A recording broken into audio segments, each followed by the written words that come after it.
ಸ್ವಾಮಿಗಳವರು ವಿದ್ಯಾರ್ಥಿಗಳ ಬಗ್ಗೆ ಅತ್ಯಂತ ನಿಕಟವಾಗಿರ್ತಕ್ಕಂಥ ಸಂಬಂಧವನ್ನು ಬೆಳೆಸ್ಕೊಂಡಿರ್ತಕ್ಕಂಥ ಪೂಜ್ಯರು. ಅವರು 37 ವರ್ಷ ಮೇಷ್ಟ್ರಾಗಿದ್ದರು. 20 ಜನ ವಿದ್ಯಾರ್ಥಿಗಳು ಪ್ರತಿನಿತ್ಯ ಊಟ ಮಾಡಿ ಪಾಠ ಕಲಿತು ಅಲ್ಲಿಯೇ ವಿಶ್ರಾಮವನ್ನು ತಗೊಂಡು ಬೆಳೆದು ಬಂದಿರತಕ್ಕಂಥ ವಿದ್ಯಾರ್ಥಿಗಳು ಪರಮ ಪೂಜ್ಯ ಸಿಂಹಾದ್ರಿ ಸದ್ಗುರು ಸ್ವಾಮಿಗಳಿಗೆ ಅತ್ಯಂತ ಪ್ರೀತಿಪೂರ್ವಕವಾಗಿರ್ತಕ್ಕಂಥವ್ರು.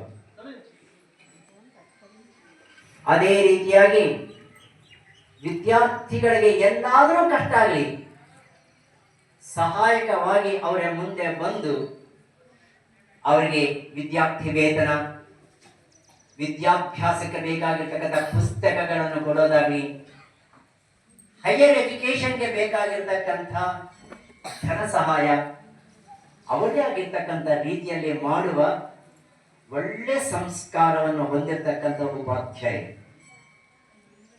ನಮಗೆ ಗೊತ್ತಿಲ್ಲನೆ ಅವ್ರು ಎಷ್ಟೋ ಸಾಕಿ ವಿದ್ಯಾರ್ಥಿಗಳಿಗೆ 50 ರೂಪಾಯೋ 100 ರೂಪಾಯೋ ಎಷ್ಟು ಅವ್ರಿಗೆ ಎಷ್ಟು ತೋಚುತ್ತ ಅವ್ರಿಗೆ ಬರ್ತಕ್ಕಂಥ ಸಂಬಳ ಕೇವಲ 164, ಅದರಲ್ಲೇ 50 ರೂಪಾಯಿ ಕೊಡೋದು.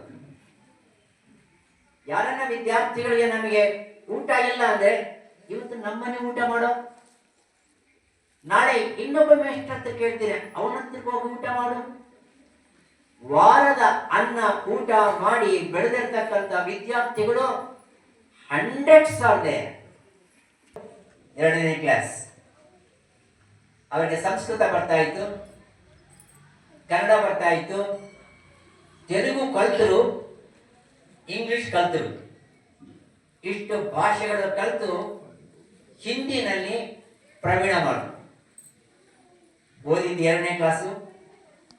ವಿದ್ಯಾರ್ಜನದ ಮೇಲೆ ಅತ್ಯಂತವಾಗಿರ್ತಕ್ಕಂಥ ಪ್ರೀತಿ, ಮಮತ, ಅದರ ಮೇಲೆ ಅಭಿಮಾನ.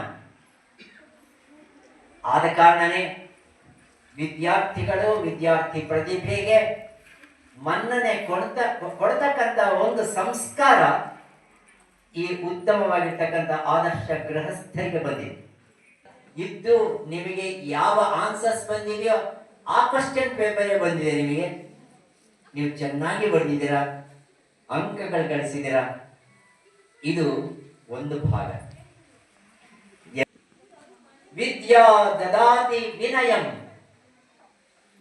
ವಿನಯಾದ್ಯತಿ ಪಾತ್ರತಾಂ ಪಾತ್ರತ್ವಾತ್ ಧನಮಾಪ್ನೋತಿ ಧನಂ ಧರ್ಮಂ ತತಃ ಸುಖಂ. ಇದರ ಅಭಿಪ್ರಾಯ ಇಷ್ಟೇ. ನಿಮಗೆ ವಿದ್ಯೆ ಬರ್ತಾ ಇದೆ ಅಂದ್ರೆ ನಿಮ್ಮಲ್ಲಿ ವಿನಯ ವಿಧೇಯತೆ ಅನ್ನೋದು ಜಾಸ್ತಿ ಆಗಬೇಕು.